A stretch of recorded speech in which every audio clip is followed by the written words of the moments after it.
Florida Republicans are snubbing the national party and putting their presidential primary on the fast track.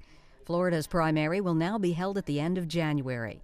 It's a move state officials say they hope will give the Sunshine State more of a national spotlight. I believe that since our taxpayers in the state of Florida are paying for this election, it's important for them to get as much bang for their buck as possible. Florida Republicans say they should go ahead of others because they are the biggest swing state and thus need to have a greater voice in nominating a candidate.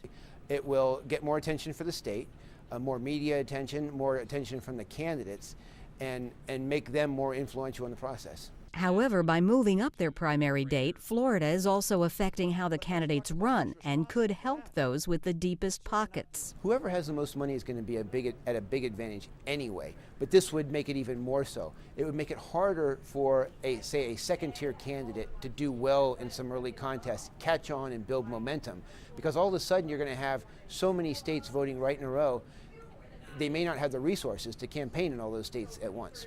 The parties have rules against states moving their primary or caucus before March 6th, but Florida GOP leaders say it's worth it to have more influence. By choosing January 31st, we'll achieve those two goals that we've been very public about ever since April, which is that Florida would go no later than 5th and have our own date unique to Florida, and we think January 31st will accomplish that. Now, Iowa, New Hampshire, Nevada, and South Carolina are expected to change their calendars to make sure they will go ahead of Florida. Rita Foley, The Associated Press.